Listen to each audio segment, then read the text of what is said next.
Welcome to Pappu's kitchen. நான் இன்றைக்கி பாப்பூஸ் கிச்சனில் வெறும் ப்ரெட்டும் முட்டையும் மட்டும் வச்சு செய்யக்கூடிய 4 மணி பலகாரத்தை பற்றி நாம் இப்போ பார்க்க போகிறோம். இது நம்ம எப்படி செய்கிறதுன்னு நாம் இப்போ பார்க்கலாம். இது செய்கிறதுக்கு நான் 8 ப்ரெட் துண்டு எடுத்திருக்கேன். இப்போ இதிலேருந்து ஒரு 4 ப்ரெட் துண்டுகளை நாம் எடுத்துக்கலாம்.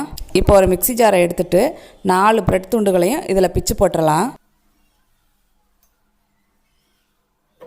இதை கொரப்பாக அரைச்சி எடுத்துக்கலாம். இந்த மாதிரி இப்போ இதை வேறு ஒரு பாத்திரத்துக்கு மாற்றிக்கலாம். மாதிரியே அடுத்த 4 ப்ரெட் துண்டுகளையும் நாம் அரைச்சி எடுத்துக்கலாம். இப்போ ப்ரெட்டை நல்லா தூளாக அரைச்சி எடுத்தாச்சு. இப்போ இதை தனியாக எடுத்து வச்சிடலாம். அதே மிக்ஸி ஜாரில் 4 முட்டை உடச்சி எடுத்து வச்சுருக்கேன். இப்போ அதையும் சேர்த்துக்கிறேன். இனிப்புக்காக 1/2 கப் சர்க்கரை சேர்த்துக்கிறேன். உங்களுக்கு இனிப்பு கம்மியாக வேணும்னா 1/4 கப்போ அல்லது 1/4 கப்புக்கு கொஞ்சம் கூடவோ சேர்த்துக்கிறேங்க. காய்ச்சி ஆற வச்ச பால் 1/4 கப். வாசனைக்காக 2 ஏலக்காய். ஏலக்காய் பொடி இருந்துச்சுன்னா 1/4 டீஸ்பூன் சேர்த்துக்கிறேங்க. இப்போ இது எல்லாத்தையும் சர்க்கரை கரையிற வரை நல்லா அடித்து எடுத்துக்கலாம். இந்த மாதிரி அடித்து எடுத்துக்கோங்க. இப்போ நம்ம அரைச்சி எடுத்து வச்ச முட்டை கலவையை வேறு ஒரு பாத்திரத்துக்கு மாற்றிக்கலாம்.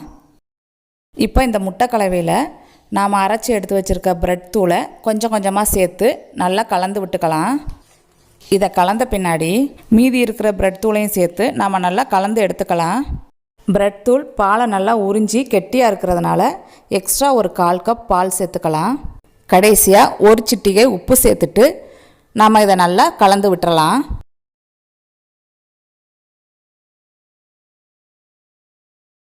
நல்லா கலந்து விட்டாச்சு.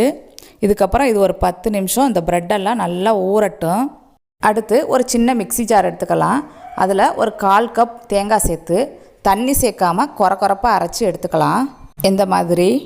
அடுத்து ஒரு கடாயில் 1 டீஸ்பூன் நெய் சேர்த்துக்கலாம். நெய் உருகினதும் 10 முந்திரி 10 திராட்சை இது ரெண்டையும் நல்லா வறுத்து எடுத்துக்கலாம். முந்திரி பருப்பும் திராட்சையும் வறுபட்டுருச்சு. இப்போ நாம் இதை எடுத்துக்கலாம். இப்போ இதை தனியாக எடுத்து வச்சுக்கலாம். இப்போ அதே பேனில் 10 முந்திரியும் 10 திராட்சையும் சின்ன சின்னதாக கட் பண்ணி எடுத்து வச்சுருக்கேன். இப்போ அதையும் சேர்த்து நம்ம நல்லா வறுத்து எடுத்துக்கலாம். இது ரெண்டும் ஓரளவு வறுபட்ட பின்னாடி நாம் அரைச்சி எடுத்து வச்சுருக்க தேங்காய் துருவலையும் சேர்த்து நல்லா வறுத்து எடுத்துக்கலாம். இந்த தேங்காயில் உள்ள ஈரப்பதம் போகிற அளவுக்கு நாம் வறுத்து எடுக்கணும். தேங்காய் நல்லா கலர் மாதிரி வறுபட்டுருச்சு. இதோட நாம் எடுத்துக்கலாம். இப்போ நாம் வறுத்த தேங்காயை இந்த ப்ரெட் தூள் கலவையில் சேர்த்துக்கலாம். சேர்த்து நல்லா கலந்து விட்டுறலாம். இதை நல்லா கலந்து விட்டாச்சு. இப்போ ஒரு சாஸ்பேன் எடுத்துகிட்டு அது ஃபுல்லாக நல்லா நெய் தடவி எடுத்துக்கலாம். நெய் தடவின பிறகு நாம் ரெடி பண்ணி வச்சுருக்க அந்த கலவையை இதில் சேர்த்துக்கலாம். எல்லாத்தையும் ரெடி பண்ணி வச்சாச்சு. இப்போது இந்த தோசைக்கல் ஒரு 5 நிமிஷம் மீடியம் ஃப்ளேமில் சூடாகிட்டுருக்கு. இப்போ இந்த சாஸ்பேனை இது மேலே வைக்கலாம். வச்சுட்டு இதை ஒரு 10 நிமிஷம் மூடி போட்டு வேக வச்சு எடுத்துக்கலாம். அடுப்பு லோ அண்ட் மீடியம் ஃப்ளேமில் இருக்கட்டும். 10 நிமிஷம் கழித்து நாம் முதல்ல வறுத்து வச்சுருந்த அந்த முந்திரி திராட்சையை இதில் சேர்த்துக்கலாம். முந்திரி திராட்சையெல்லாம் சேர்த்த பின்னாடி இன்னொரு 15 நிமிஷம் மூடி போட்டு லோ அண்ட் மீடியம் ஃப்ளேமில் நாம் வேக வச்சு எடுத்துக்கலாம். 15 நிமிஷம் ஆச்சு. இப்போ நம்ம திறந்து பார்க்கலாம். நல்லா உப்பி வந்திருக்கு. இப்போ இது வெந்துருச்சான்னு பார்க்குறதுக்கு ஒரு குச்சி வச்சு குத்தி பார்க்கலாம். இது ஒட்டாமல் வந்துச்சுன்னா வெந்துருச்சுன்னு அர்த்தம். நம்மளோட கேக் வெந்துருச்சு. ஸோ இதோட அடுப்பை ஆஃப் பண்ணிவிட்டு இறக்கிடலாம்.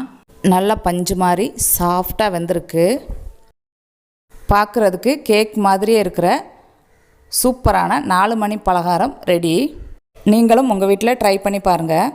உங்களுக்கு இந்த வீடியோ பிடிச்சிருந்தா பாப்பூஸ் கிச்சனுக்கு லைக் பண்ணுங்கள், கமெண்ட் பண்ணுங்கள். வீடியோ பார்க்குற எல்லாரும் மறந்துடாமல் சப்ஸ்கிரைப் பண்ணுங்கள். Eat healthy, think better.